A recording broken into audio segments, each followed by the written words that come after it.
આજે અમે અત્યારે અહીંયા આ રાજપીપળાની જિલ્લા અદાલતની બહાર ઉભા છીએ.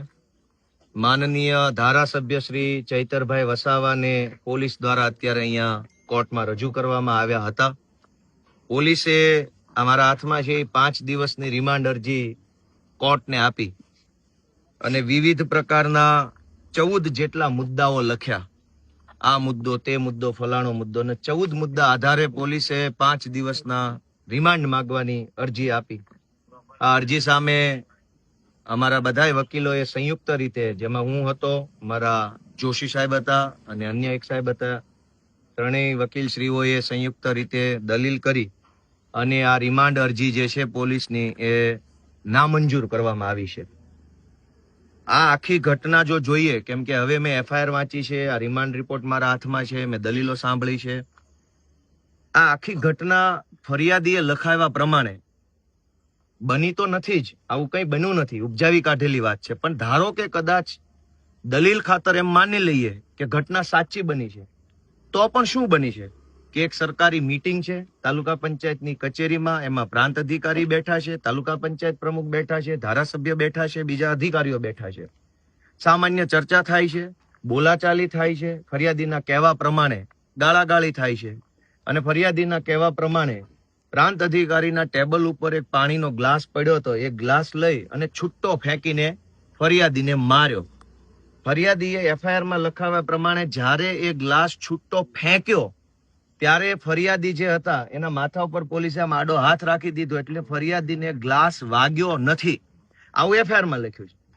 હવે આ આખી ઘટનાને સાચી માની લઈએ તો આમાં જાનથી મારી નાખવાની કલમ ક્યાં આવી? છૂટ્ટો ગ્લાસ માર્યો, એ ગ્લાસ કોઈને વાગ્યો જ નથી, તો આમાં માણસની મરી જવાની સંભાવના ક્યાં આવી?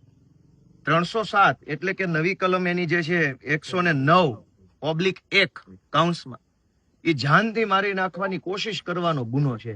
પણ છૂટો ગ્લાસ માર્યો અને વાગ્યો કોઈને નથી, તો જાનથી કેમ મરશે માણસ? અને મરવાનો નથી, મરવાની કલમ કેવી? આમ છતાંય કારણ વગરનું ખોટી રીતે ચૈતરભાઈ ઉપર ગંભીર પ્રકારની કલમો લગાડવામાં આવી, જેથી કરીને એમને લાંબો સમય સુધી અદાલતની અને કાયદાની પ્રક્રિયામાં ફસાવી શકાય, છાપાઓની હેડલાઇન મેનેજ કરી એને બદનામ કરી શકાય, પોલીસ સ્ટેશનોમાં ગોંધી રાખી અને એમની ઉપર માનસિક ત્રાસ વર્તાવી શકાય. આવો કરવાના માટે થઈ અને એમની ઉપર ખોટી રીતે ગંભીર કલમો લગાવવામાં આવી.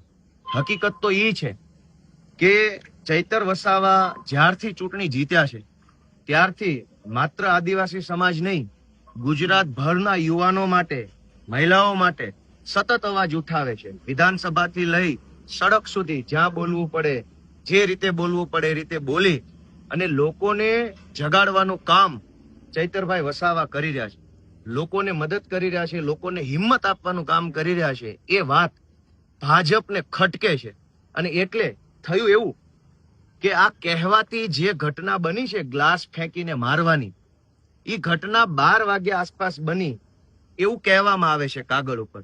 ઘટના બન્યા પછી સૌથી પહેલા પોલીસ સ્ટેશને ધારાસભ્ય ચૈતર વસાવા પોતે ગયા. 1:30 વાગે ચૈતર વસાવા પોલીસ સ્ટેશને ગયા.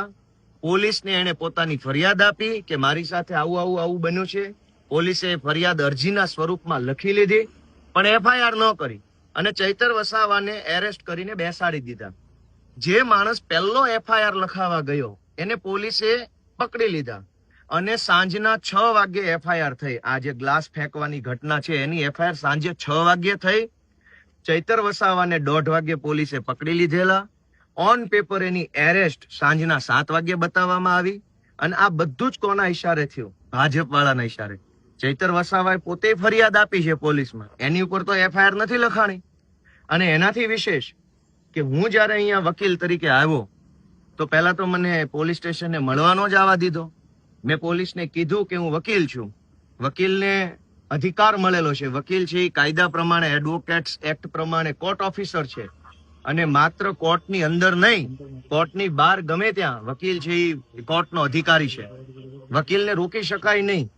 ત્યાં હું એલસીબીની ઓફિસે ચૈતરભાઈ અમારા ક્લાયન્ટને હું મળવા માટે ગયો તો મને પીઆઈ અંદર નો આવવા દીધો. મેં એમને કીધું કે હું વકીલ છું, તમે મને રોકી નહીં શકો, તમારે મને કોઓપરેટ કરવું પડે. અહીંયા જયારે અમે આવ્યા તો અહીંયા આ અદાલત છે. હવે ગુજરાતનો વકીલ અદાલતમાં નહીં જાય તો હવે તો ક્યાં જવાનું? પોલીસ સ્ટેશન નહીં જવા દો, રોડ ઉપર નહીં ઉભા રહેવા દો, વકીલને અદાલતમાં નહીં જવા દો. અહીંયા ચૈતરભાઈને રજૂ કરવાના હતા. હું એમના કેસમાં વકીલ છું, વકીલાત પત્ર પર મારી સહી છે. પોલીસને હું કહું છું કે હું વકીલ છું, અને એવું નથી કે હું કહીશ તો જ પોલીસને ખબર પડશે. એને ખબર છે ગોપાલ ઇટાલિયા કોણ છે, ગુજરાતમાં વકીલ છે, ધારાસભ્ય છે, યુવાન છે, શું છે, છતાંય જબરજસ્તીથી મને રોકે છે.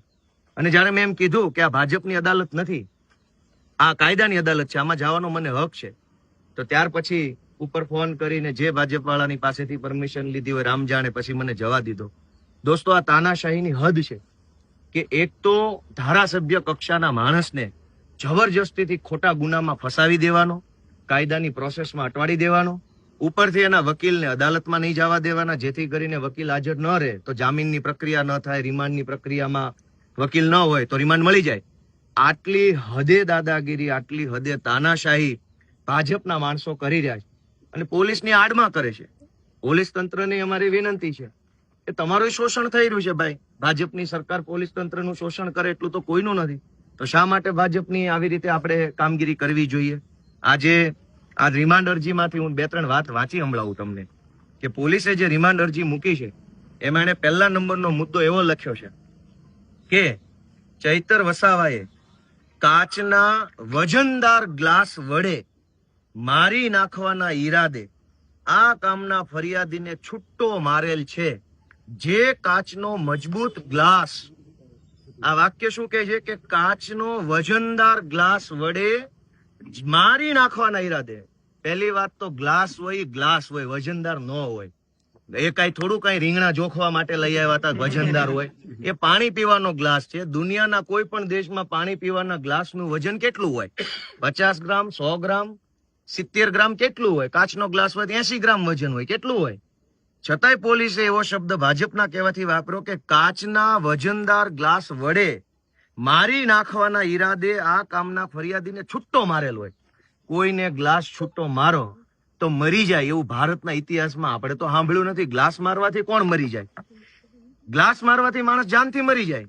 પોલીસને એવું લાગતું નથી કે હાસ્યાસ્પદ વાત લખીને આપણે અદાલતમાં જઈ રહ્યા છીએ, પણ એમાં ભાજપ વાળા કે એટલે લખી નાખે કાચનો મજબૂત ગ્લાસ. એટલે કેવો મજબૂત, એટલે કેવો ગ્લાસ આવે? તમે સમજો કે આખી એફઆઈઆર માં ગ્લાસ, ગ્લાસ, કાચનો ગ્લાસ, મજબૂત ગ્લાસ, વજનદાર ગ્લાસ, સ્ટીલનો ગ્લાસ, આવું જ લખ્યું. અવડા મોટા. અને હા, ગુજરાતમાં જયારે સરકાર જ બુટલેગરોના હાથમાં હોય તો એને ગ્લાસ તો દેખાવાના છે. બુટલેગરોને તો ગ્લાસ જ દેખાવાના છે. બીજો વાક્ય વાંચીએ આપણે. બીજો એને પોલીસમાં જે લખેલું છે તમે વિચારો કે હાલના કામના આરોપીએ એટલે કે ચૈતરભાઈ વસાવાએ પ્રાંત સાહેબની ઓફિસમાં ચાલુ મીટિંગમાં આવું કૃત્ય કરેલ છે, જેથી કોઈ આગોતરું આયોજન કરીને આ કૃત્ય કરવાની કોઈ રણનીતિ છે કે કેમ? હવે આગોતરું આયોજન જ જો મારી નાખવાનું કર્યું હોય તો ગ્લાસ મારે, છરો મારે? પોલીસ હજુ એ જાણવા માંગે છે, અદાલતમાં એવું લખીને આપે છે કે આ મારી ગ્લાસ, કાચનો ગ્લાસ ફેંકીને મારી નાખવાની ઘટના કઈ આગોતરું આયોજન હતું? મારી જ નાખવાનો હોય ને આગોતરું જ આયોજન હોય તો કાચનો ગ્લાસ મારવાનો, લોઢાન છરો મારવાનો? આટલી સિમ્પલ કોમન સેન્સ વગરના વાહિયાત નોન સેન્સ સવાલો લઈને ભાજપના કહેવાથી પોલીસ અધિકારી અદાલતમાં ઉભા હતા. બોલતાય શરમ નહીં આવી હોય કે આવા પ્રશ્નો પૂછવાના કે ગ્લાસ મારવાનું ષડયંત્ર કેવું હોય? એ તો ત્યાં પીવાનો ગ્લાસ. અને આ ઘટના સાચી છે કે ખોટી છે એ સિવાય હજુ એક એને પ્રશ્ન એવો પૂછ્યો છે કે આ કામના આરોપીને સાથે રાખીને ડેડિયાપાડા સબ ડિવિઝન કચેરીમાં સદરહુ ગુનો કઈ રીતે આચરેલ છે તે બાબતે રીકન્સ્ટ્રક્શન કરવાનું છે. એટલે હવે ત્યાં લઈ જશે, ઓલા ફરિયાદીને સામે ઉભો રાખશે, પછી પોલીસ એક ગ્લાસ આપશે, એટલે માર હવે આને, પછી પેલાનો તોલો તૂટી જશે, પછી પોલીસ એની રીલ બનાવશે અને કહેશે જોવો સિંઘમો બધા આવી ગયા. આ કેવો તમાશો છે? મેં પોતે જજ સાહેબને કીધું કે સાહેબ આ રીલ બનાવવા માટે થઈને રિમાન્ડ માંગે છે. રીકન્સ્ટ્રક્શનના નામે આ બધા રીલો બનાવીને ભાજપમાંથી મેડલ લેવાની કોશિશ કરી રહ્યા છે. આ શબ્દમાં મેં રજૂઆત કરી કે સાહેબ આ રીલ બનાવવાના ચક્કર છે. શેનું રીકન્સ્ટ્રક્શન? જે સરકારી કચેરીમાં આ કહેવાતી ઘટના જો ખરેખર બની હોય તો ગ્લાસ ત્યાં પડ્યો નથી, ઓફિસ ત્યાં માણસો નથી, ખુરશી નથી, બધું સાફ સફાઈ પૂરું થઈ ગયું છે કાલે ને કાલે. હવે શેનું રીકન્સ્ટ્રક્શન? તો એક ધારાસભ્ય પ્રકારના માણસને સાથે રાખી રીલ બનાવવાના ચક્કરમાં, છવાઈ જવાના સિંઘમ બનવાના ચક્કરમાં પોલીસ આવા પ્રકારના વાહિયાત કારણો રજૂ કરીને રિમાન્ડ માંગે છે. અને આ સિવાય સૌથી પહેલી વાર કે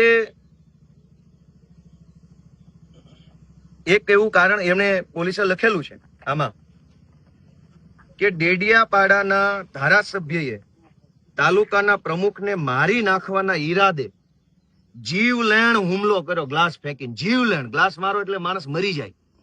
એ જીવલેણ હુમલો કરી પોતાની અલગ છાપ ઊભી કરવા સારું આ કૃત્ય કર્યું છે. એ છાપ ઊભી કરવાના કૃત્યની ઊંડાણપૂર્વક તપાસ કરવાની છે. હું ઊભો તો મેં જજ સાહેબને વિનંતી કરી કે સાહેબ, ગુજરાતના 6 કરોડ લોકોમાંથી માત્ર 182 લોકો ધારાસભ્ય બની શકે છે. કરોડો લોકોનું સપનું હોય છે ધારાસભ્ય બનવાનું, નથી બની શકતા. ચૈતર વસાવાને આદિવાસી સમાજે પૂરી તાકાતથી સંપૂર્ણ બહુમતીથી ધારાસભ્ય બનાવ્યા છે. હવે કઈ છાપ ઊભી કરવાની બાકી રહી ગઈ છે? ગલાસ માર્યો. પોલીસ એવું કહે છે કે પોતાની અલગ છાપ ઊભી કરવા માટે ગલાસ માર્યો. તો કઈ છાપ ઊભી કરવાની છે? ધારાસભ્ય બની ગયા છે. ગુજરાતના જે 182 મહત્વના જે લેજિસ્લેટર્સ છે એમાંથી એક તો બનેલા છે, એની છાપ છે. ગુજરાતના યુવાનોના મન ઉપર છાપ છે. આદિવાસી સમાજની અંદર એક છાપ છે.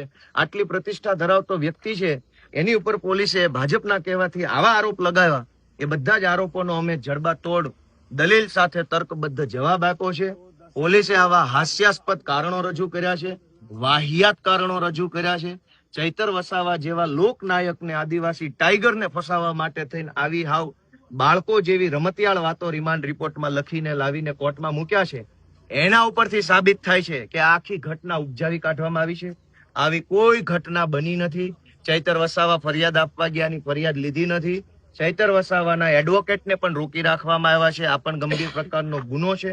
અમે કોર્ટમાં ફરિયાદ પણ આપેલી છે. ચૈતરભાઈ ફરિયાદી બન્યા છે. વકીલને રોકવા બાબતની ફરિયાદ કોર્ટ રૂબરૂ આપેલી છે.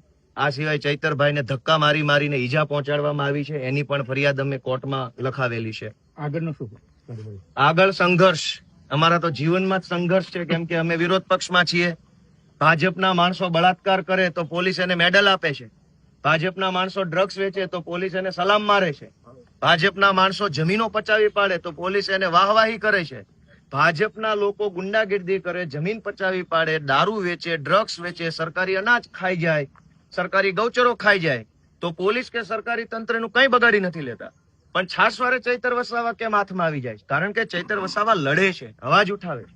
આ ગુજરાતની વિધાનસભામાં જ્યાં ચૈતરભાઈ વસાવા બેસે છે, એ જ વિધાનસભાની અંદર ભાજપનો ધારાસભ્ય પ્રાંતિજનો ગજેન્દ્રસિંહ બળાત્કારનો આરોપી છે. ગુજરાતની પોલીસમાં એવી હિંમત નથી કે એને એરેસ્ટ કરીને જેલમાં મોકલી શકે. આ ગુજરાતની અંદર મનરેગાનું કરોડો રૂપિયાનું કૌભાંડ થયું. અહીંના સાંસદ મનસુખ વસાવાએ પોતે કીધું કે ભાજપના માણસોએ હપ્તા લીધા છે. કા નર્મદા જિલ્લામાંથી પોલીસ અધિકારીઓ ભાજપના લોકોને મનરેગામાં એરેસ્ટ નથી કરતા. ચૈતર વસાવા લડે છે, યુવાન છે, અવાજ ઉઠાવે છે તો બધાની આંખમાં ખટકે છે. એટલે અમારી વિનંતી છે કે ગુજરાતની જનતા સાથ આપે, સહયોગ આપે. ગોપાલભાઈ, કયા ભાજપના નેતાના ઈશારે આ ફરિયાદ થઈ છે? ચાલો આવો સાઈડમાં.